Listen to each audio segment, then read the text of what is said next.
big welcome Dr. Larry Olhauser. Dr. Larry was introduced to me from a very dear friend. He is of Edmonton originally and based in BC now.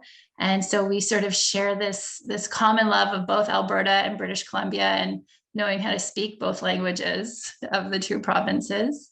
But this is something new that I'm trying with these webinars, is getting new voices, new faces into our little community to just share their stories and share some of their perspectives.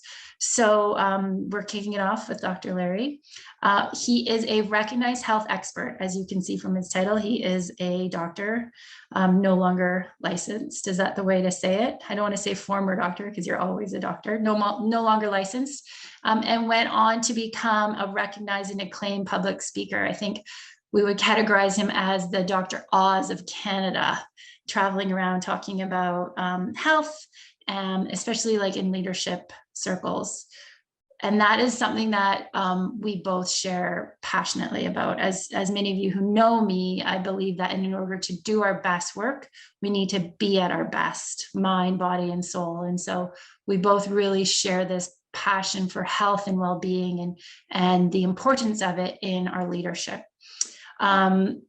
He is has more background than what I'm describing. Every time we meet, I hear a different story and I'm blown away. He's also an airplane pilot.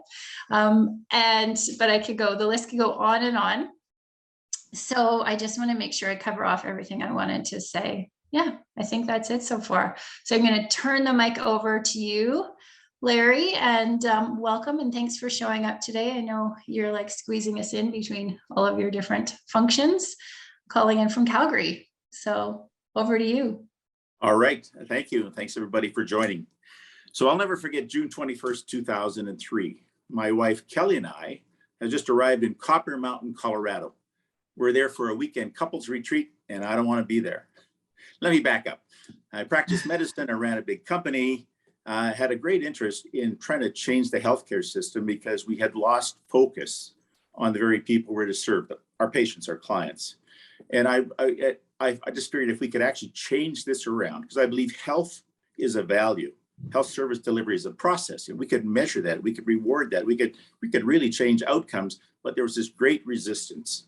Well, because of this passion of mine, I ended up speaking or working in 13 countries. All about this, how can we change this healthcare system? I've been in the UK, I've been in the Philippines, I've been in Australia, South Africa. I had a 13-month contract in Australia, trying to help them build an electronic health record. And I'd fly over there from Edmonton at the time. I hit the ground running because I'm there, 10 days, 2 weeks. I'm having all my meetings, taking all this information. I get back on the plane and fly back to Edmonton.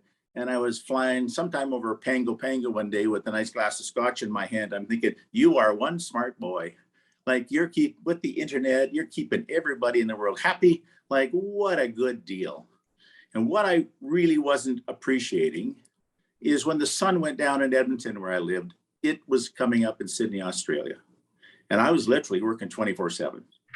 And the only thing bigger than my income was my ego. I was sitting at home and Kelly says to me, Larry, I think we should go to a couples retreat. And I said, what on earth? Why would I want to go to a couples retreat? And she said, well, you need some downtime. We need some face time. Well, we're going to have some old friends, have some great food and exquisite wine. But the only thing that got my attention, I'm an avid golfer.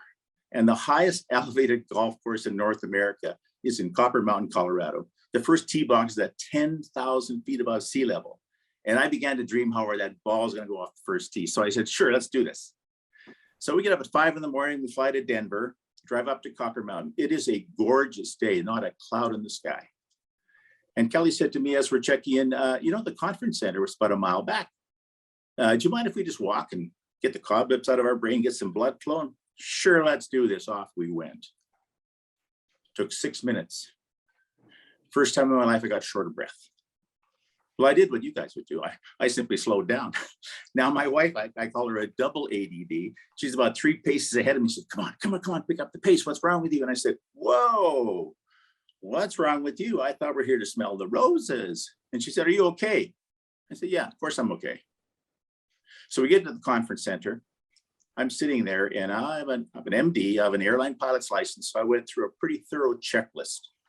And I finally convinced myself, not having a heart attack, I'm not having a clot in my lung. It's just the elevation. I'll be fine. Well, that night we're supposed to go to the reception, opening reception. I said, dear, do you mind if we go back to the hotel, get some room service, kind of shut it down for the night? She said, are you okay? Yeah, fine. So I hit the sack early. No armless reasons. I'm pretty tuckered. My wife heads off to sleep in this thin air. I'm laying there, and around 2 a.m, I start having a chest pain. Well, for heaven's sakes, I'm a doctor. I grabbed my hand, and I had a pulse. I said, hey, I'll be fine. Well, it took me till 10 minutes before our tea time the next morning. We're about to walk onto the first tee. And I finally got brave enough, and I said, you know, dear, I don't think I should play today. I'm not sure I'll make it around. She said, what's wrong with you? I said, well, since I'm here, a little tingliness in my chest, like a little air hunger. She said, you're having a heart attack. So we got into quite the debate. And finally I said, no, I'm the doctor here. I'll be fine. Well, you know, sometimes people wonder what MD stands for. How about massive denial? I just said, there's nothing wrong with me. I'll be fine. So fast forward to Monday, as I'm driving out of my house, ringing in my ears are my wife's words. Now, you promised to see the doctor today. Well, 12 hours later, I'm coming home. The garage door is opening up and there's my wife standing. So what'd the doctor say? Well, it's pretty hard to tell you. I was putting out fires, so we were gone a long time. She said, I know, figured that. You have an appointment with the doctor, 7:30 tomorrow morning, he'll meet you in Emerge. So I show up there, my doc checks me over, says, whoa, sounds like you may have had an acute episode. We have to do all the testing to see if you got any heart damage. Well, man, I had all the tests I'd had you have. Like, I'm on the treadmill. I got the cardiograms. Every orifice was probed. I had the full meal deal. Was all finished. I go back to see him. He says, well, the good news, Larry, is there's no damage. Yes, skip the curveball. But by the way, you know, you have to take care of yourself. I said, no, what's my diagnosis, doc? He said, well, quite frankly, you're fat and you're out of shape. I said, I don't like that.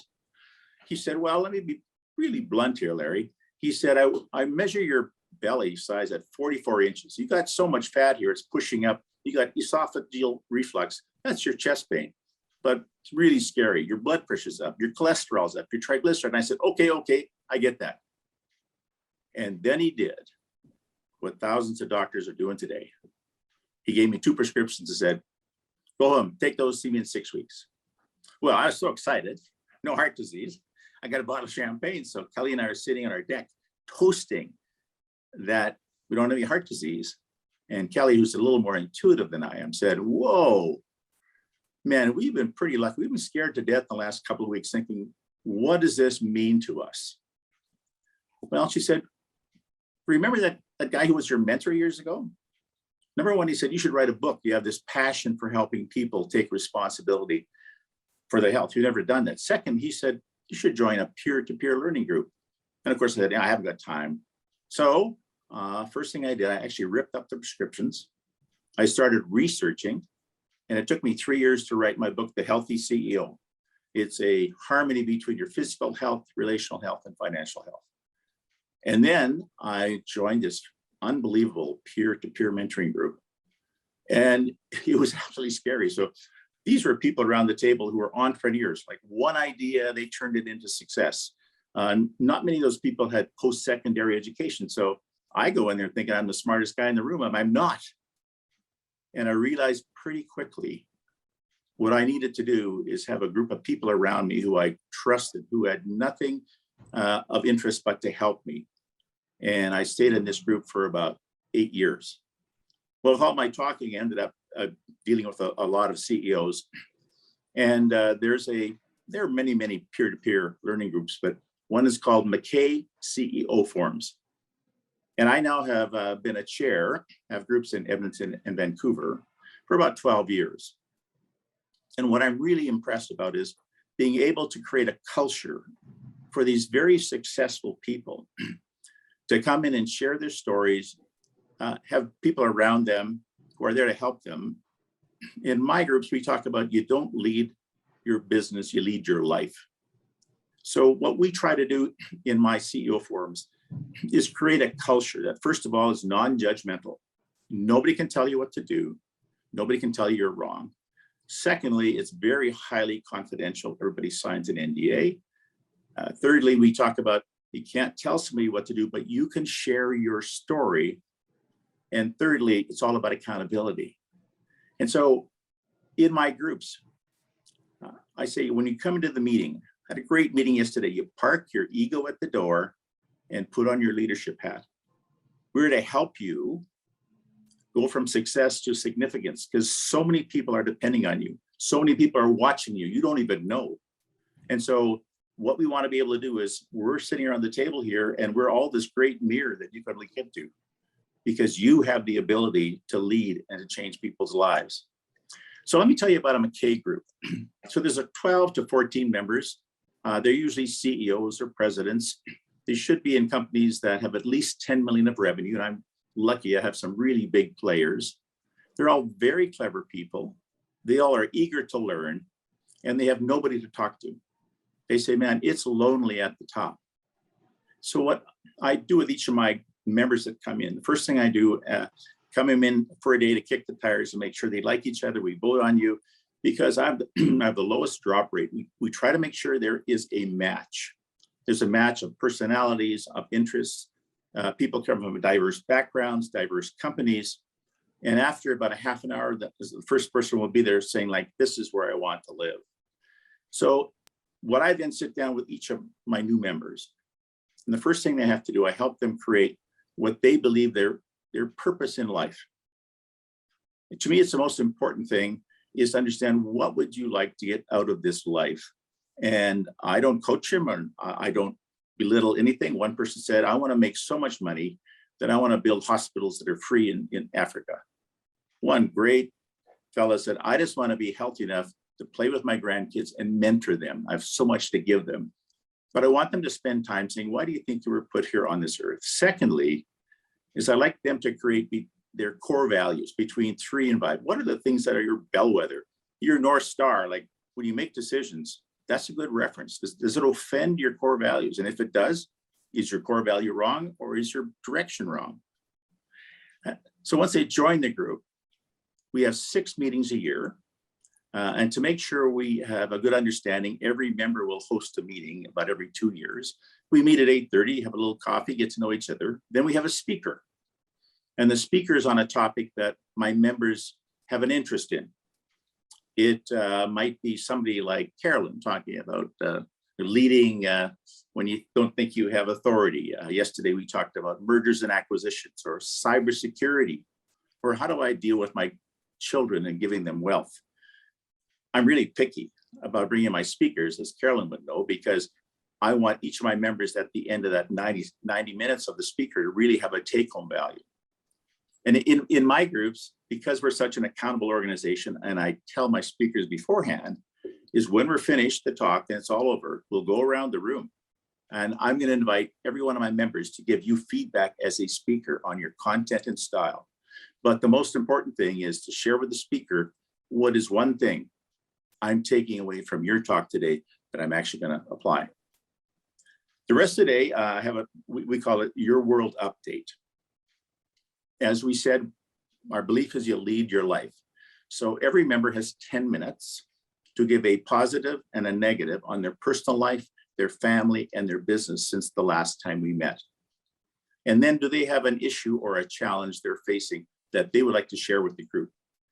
Most of the time, it's a business issue. But as I get to know each other, many people will talk about a personal issue, a family issue. There's that much trust that they're simply saying, I respect, I want to share with you. And then here's the hallmark of the peer-to-peer learning. Nobody can tell you this person what to do. So my job is to say, who has lived this? And then, you know, folks, the good, the bad, and the ugly stories come out because they share their experiences. And yes, there's times we have people crying, everybody crying or whatever. It's just so raw, but these people have no place to go, and they want to move off a place that they don't know how to. So that takes us till about 3:30 or 4 o'clock. I pour a glass of wine, and after the first glass of wine, we literally go around the table, and everybody has to say, here's how the day went. We take a lot of feedback. And then what's my commitment to the group? What am I going to do as a result of the issue I brought, or something the chair said, or something the speaker said? And I caution them, whatever you tell us your commitment is, this group's going to hold you accountable the next time. And as the group continues to mature, we find there's more and more issues that relate to how can they be more effective as a parent, as a mentor. And they get on that little road from success to significance. They start realizing that in my morning, I look at what is my purpose, and am I aligned today with my purpose?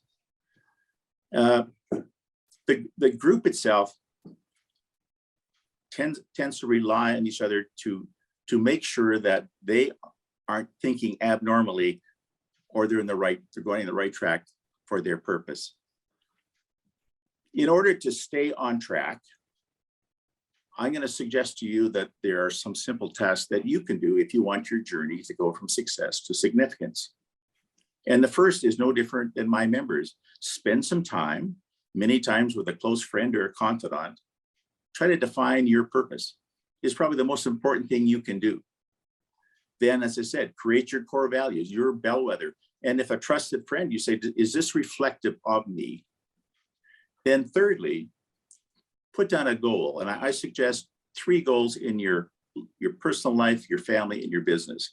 The kind of things where it's not the stake that's in front of you by a foot. It's a stake that's a mile out, a big, hairy, audacious goal. You want to change the world. You want to be significant. What does that goal look like to you? And how would you measure success? Probably the most important issue is think really deeply about who are the game changers that you need to be involved in, who can give you insight, who can help you move from success to significance. And I'm really into developing a 90-day plan. What needs to happen in that first month so I can get to the second month, to the third month, and then review.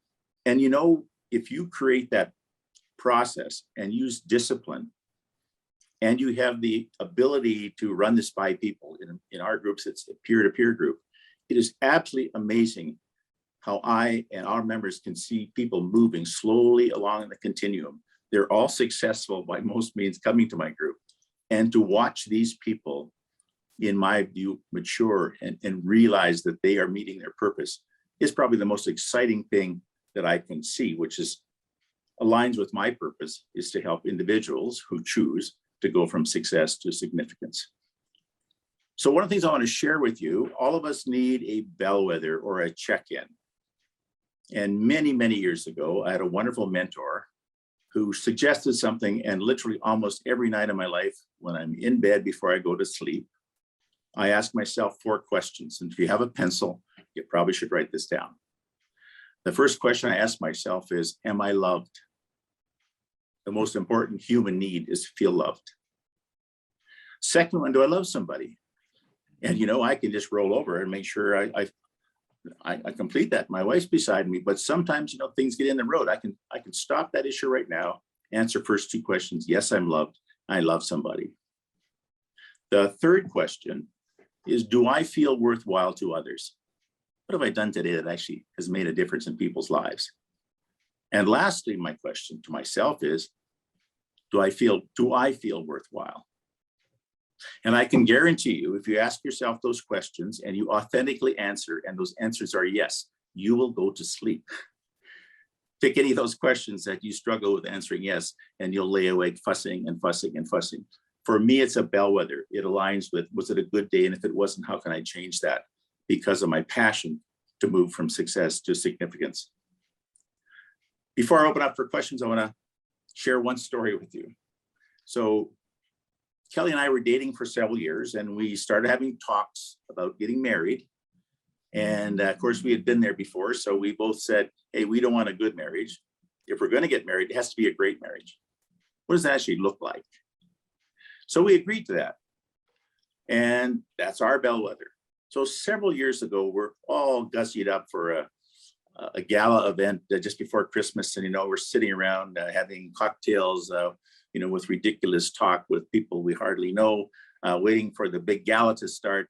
And somebody said to my wife, Kelly, what's the greatest gift Larry's ever given you? And in a flash, here's what she said. It was Larry's promise to do his part in continually moving our marriage from good to great. My belief is you cannot do that unless you're physically, relationally, and financially well. So if you choose to be on a journey from success to significance, my personal wish for each one of you is health, wealth, and happiness. Carolyn, thanks for letting me share. Thanks so much, Larry. That was fantastic. I feel like you just packed in a lot in a very short amount of time. Some of the things that were popping for me when you were talking is just that word accountability, and seeing the peer-to-peer groups and how they raise that bar and accountability to people that are actually quite successful. And also the importance of that within organizations, that word accountability. So my question for you is that, you know, on the call today, we have a mix of senior leaders and sort of middle managers.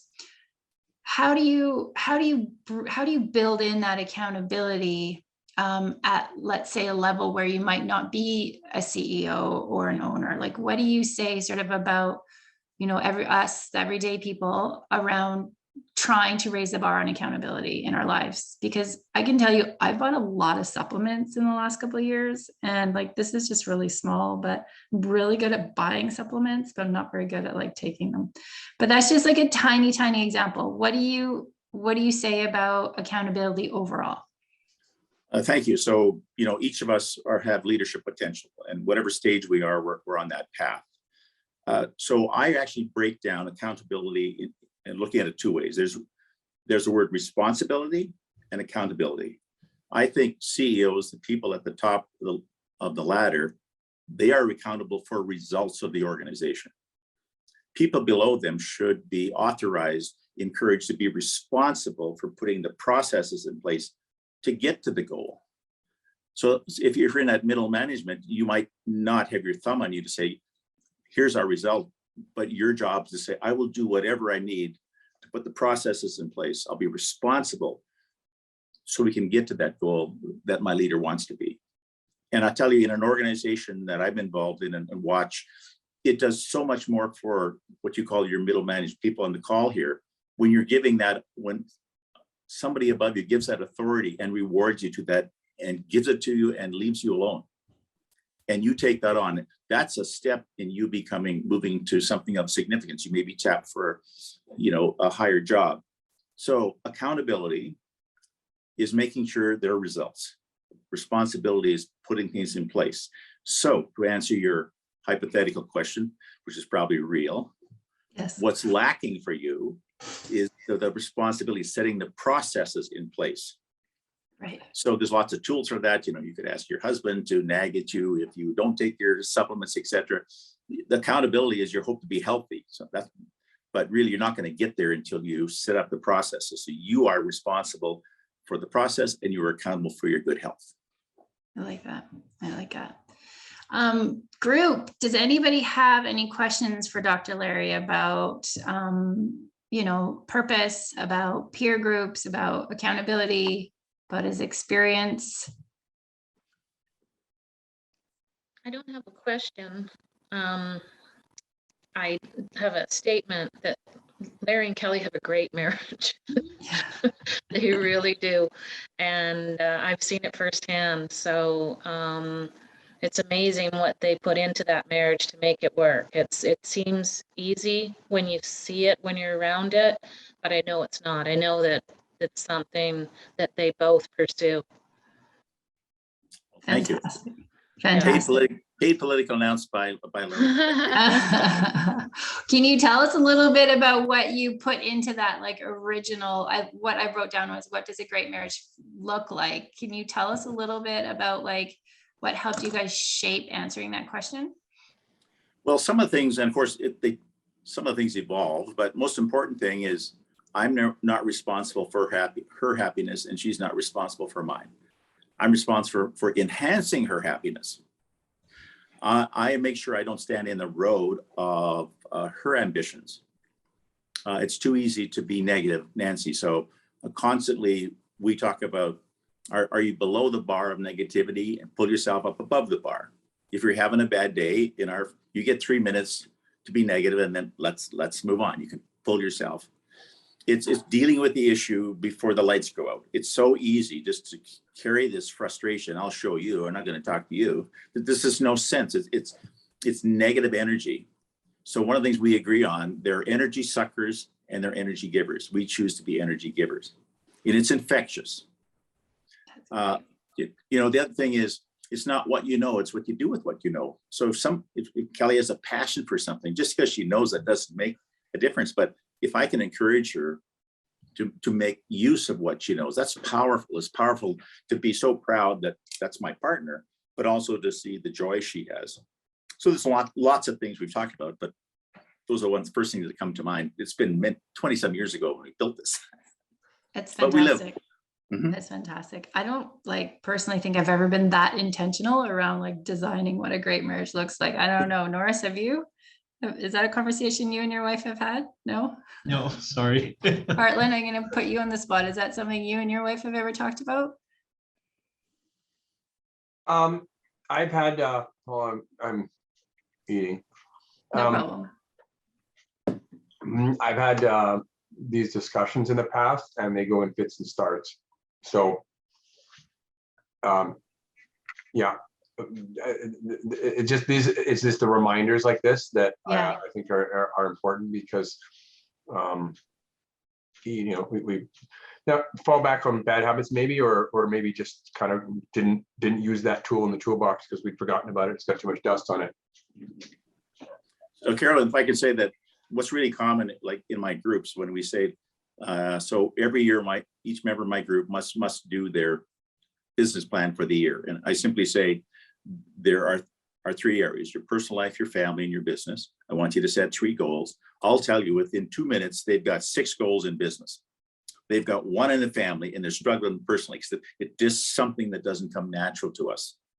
So once they start putting it down, I said, it doesn't have to look pretty, put it down. It's amazing. Then the next year, all of a sudden you see it's much easier. But that's just something we haven't done naturally. We just think things will be fine. But why would we not create processes that we know work really well in business and not use them for our personal life, our health, or our family? It just doesn't make sense. But we just are intuitive. We just think, oh, we don't need to do that. I think we do.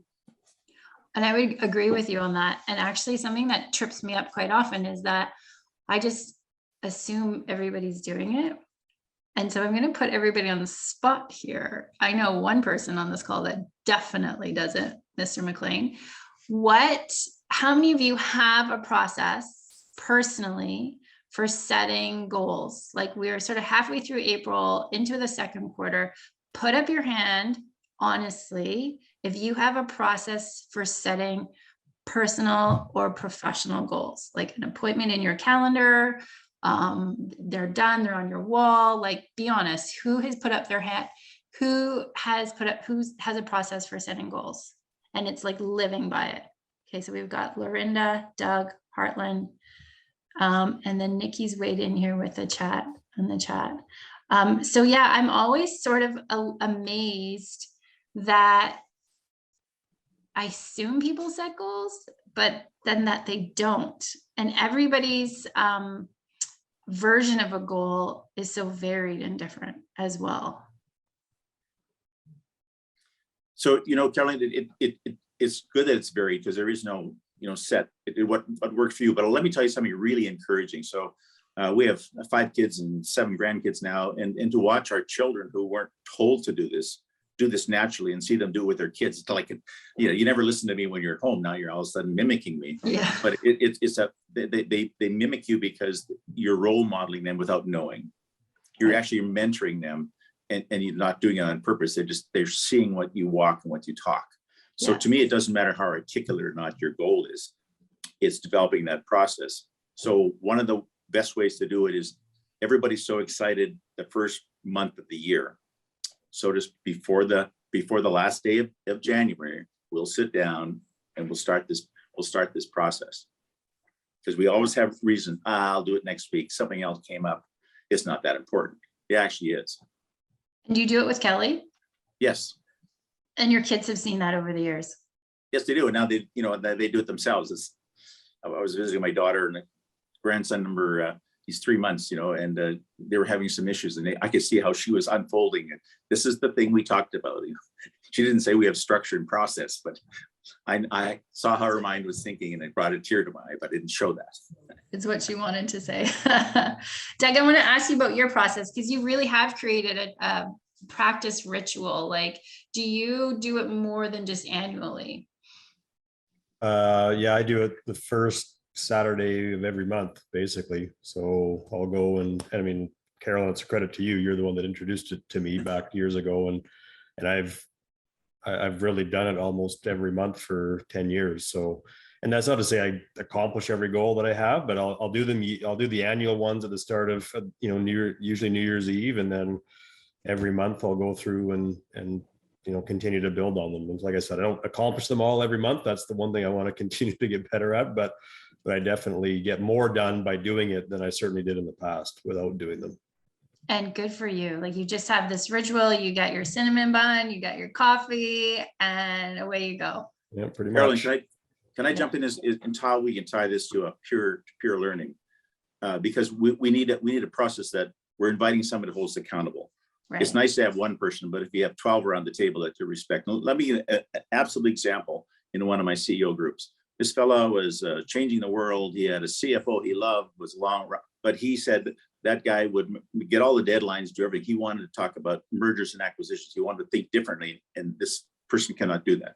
So he brought this as an issue. And when it came time to his commitment, he said, it's time to sit down with Joe and tell him, you're not my man anymore.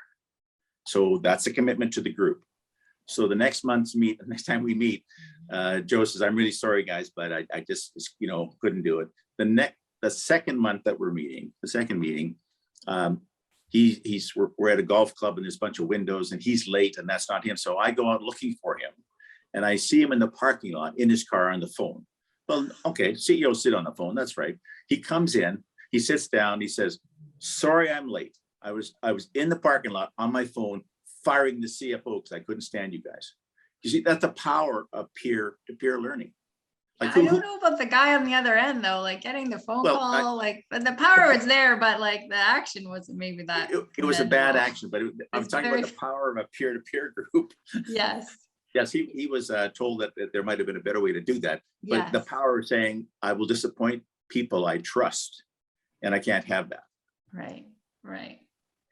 Do any of you guys have accountability partners in anything? I mean, Heartland, you've been in EO. Heartland's a part of EO, but I don't know that you're in a forum right now. What's been your experience with the peer-to-peer accountability? Well, I mean, I've had different forums over the years, and you're right, I'm not in one right now, but different forums, and some of them have absolutely done what Larry just said, which is, you know, okay, next time we see you in a month's time, we all expect that you will have completed, you know, these items. And are you, you know, getting a head nod that that person is going to agree to do whatever they said they're going to do. But they also need to agree that they want to be held accountable, right?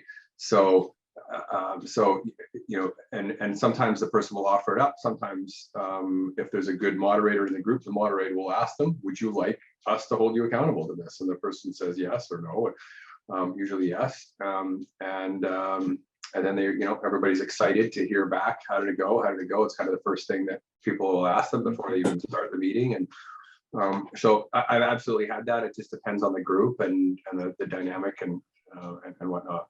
The stronger groups will have had that. And you see people accelerate their goals as a result of it. Oh yeah, absolutely. As Larry just said, an example. I mean, people push through things that they otherwise would have probably procrastinated on for, you know, a longer period of time.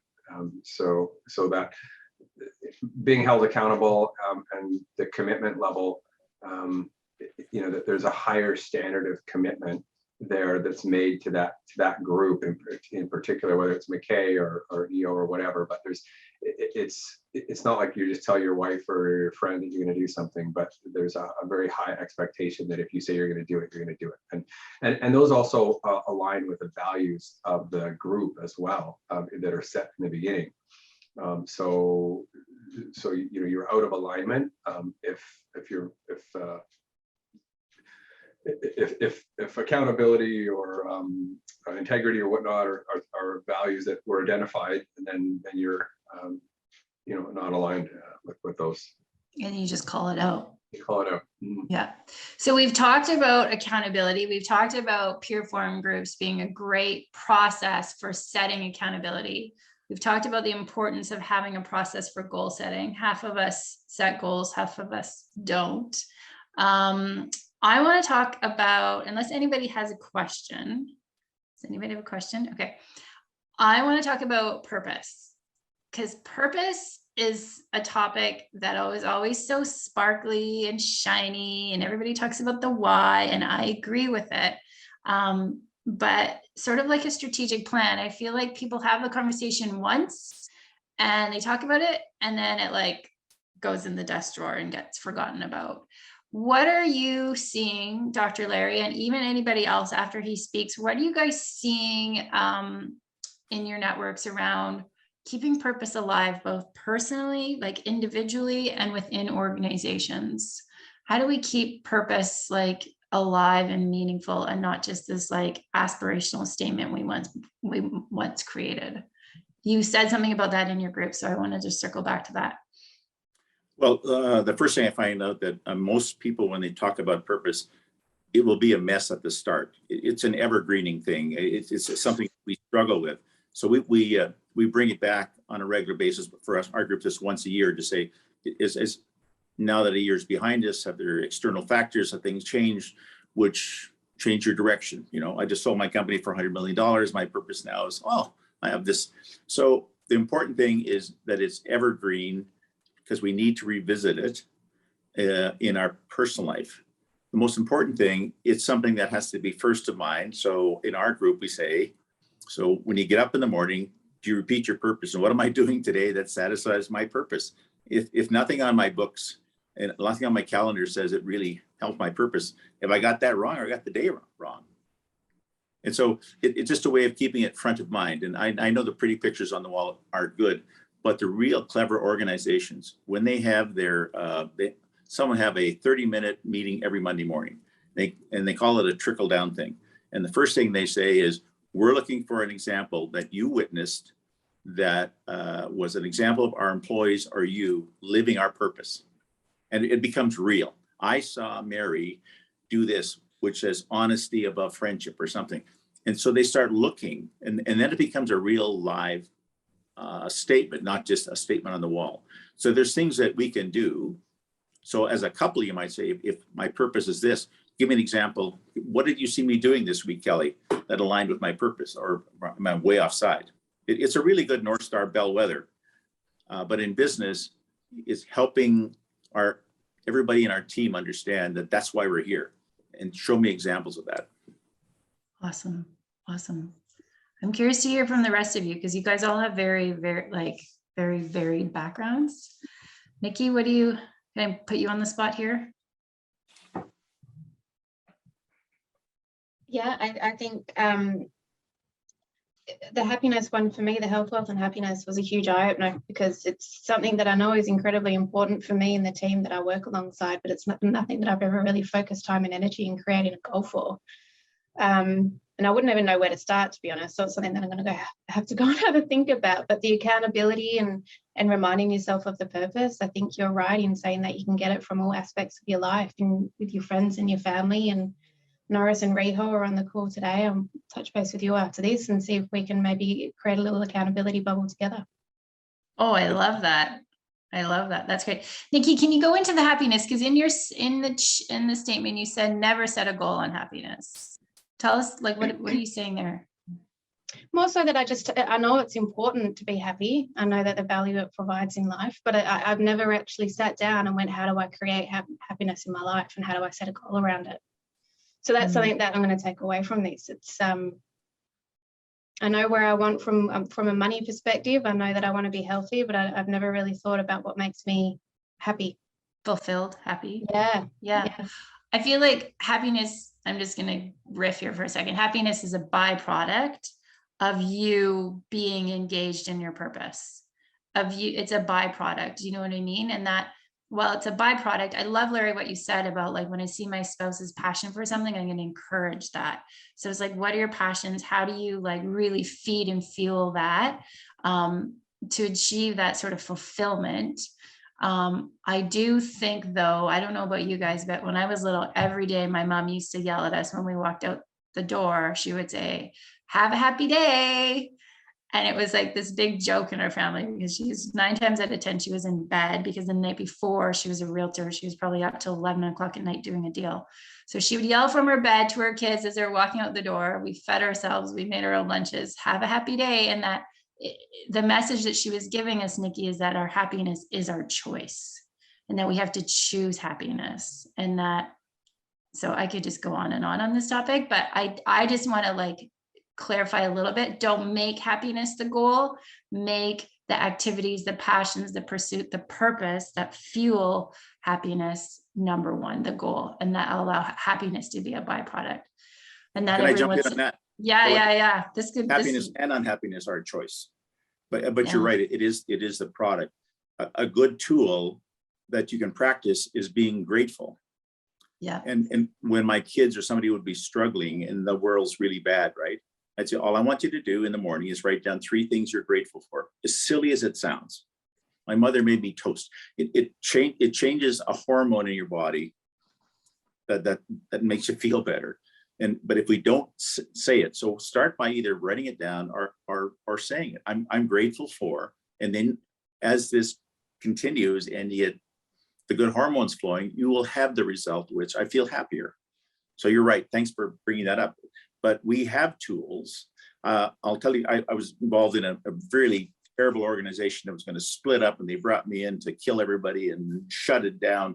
And I walked in this meeting and the tension was so bad that I thought, I want to tell the cab to start the car, because I'm running, that ad for the lady comes out to start the car, because I'm gonna, it's tough. And so I just, at that moment, there was 100 people there. I said, I just want you to pair up. And I want everybody to tell me, and I'll tell you, what am I grateful for today? And the mood, it was crazy. Everybody started thinking differently. And it was a very successful, we organized a turnaround for the organization. But that tool itself is just amazing. Start articulating what I'm grateful for today.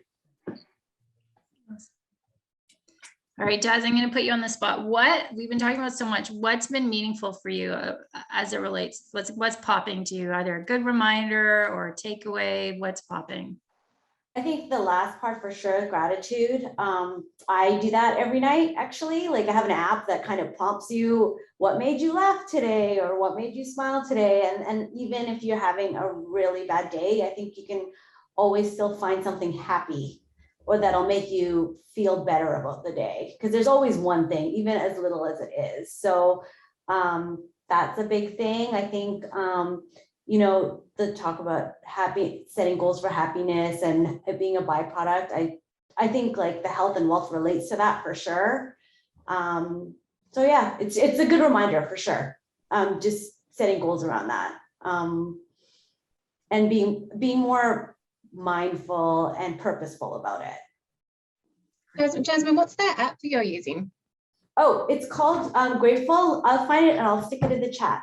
Cool, thanks. Yeah, no problem.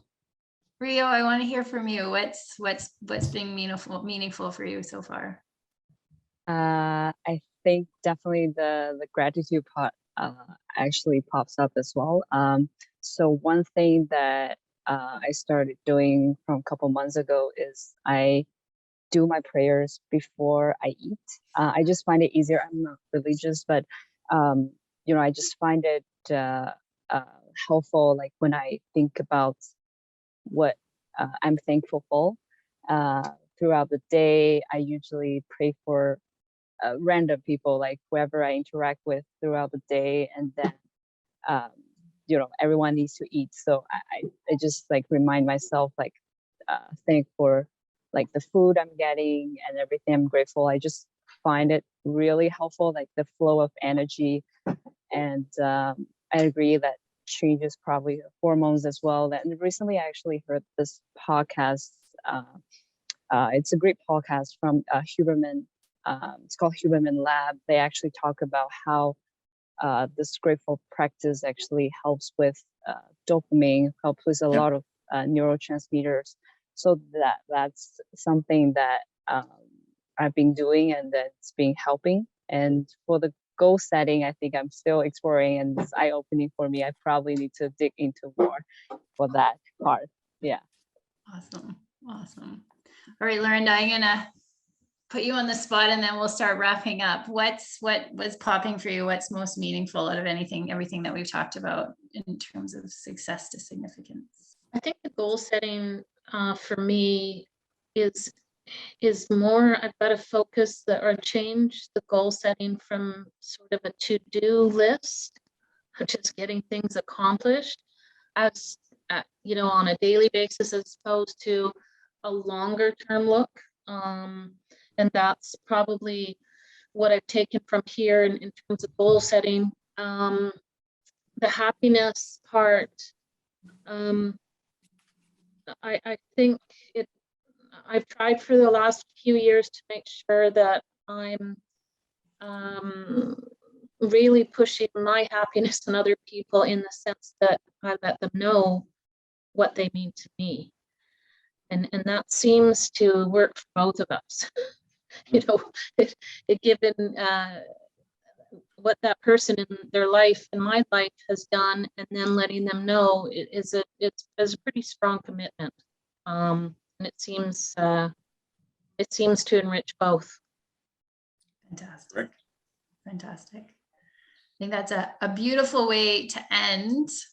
So thank you for sharing that. Dr. Larry, any final words for the group? No. If there's one term that I hear over and over again from people who are by any measure successful and changing the world, it's the rigor and the discipline they use to get where they're going. They, like one person said to me, who climbed the top of the mountain, I said, wow, that was totally awesome. He said, Larry, I did not fall up the mountain. I walked every step.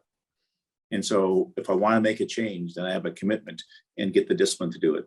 And then it becomes a habit. And once it's a habit, it's not that difficult. That's fantastic. That's fantastic. So set your goals, know your purpose, know your values, and have an accountability partner. And if you need any help with any of those, reach out to Larry or I. We can definitely assist you. Group, this quarter, for some reason, has become all about like health and well-being in a really big way. I hear a lot of my clients talking about burnout, stress, overwhelm, anxiety, and it's just naturally come together that, we've talked to Dr. Larry today about, some of the tools that we need to really get to that next level. And we will be doing a book club at the end of May with the former trainer of my husband, Richard Sutton, who's written a book called The Stress Code, and you can get it on Amazon. He's from South Africa. He's moving to Canada this month. We're fingers crossed that he will be on the call for the book club, but it might not work with the move. But already I've read the first three chapters in the book, and it's really, really grabbed me. This idea that stress is connected to our confidence, that stress is connected to control, that speaking up. So it's not just sort of like these outside conditions. There's more to it. So I highly recommend that you guys get the book, even if you don't join the book club. We will have to see about getting Larry's book into our book club in a few months, maybe. But right now we've got Richard's book, and I would say like it's very well written, very well researched, and it has raised some really great points for me already to consider. So hopefully we'll check it out and join us for a book club at the end of May. Bring a friend. And yeah, if you have any questions, concerns, or ideas about anything that we've talked about, I want to hear from you. I love engagement. I love conversations. And yeah, we're always here to help and support with anything you need. So thanks for sharing your lunch hour with us. And hopefully we'll see you guys online soon.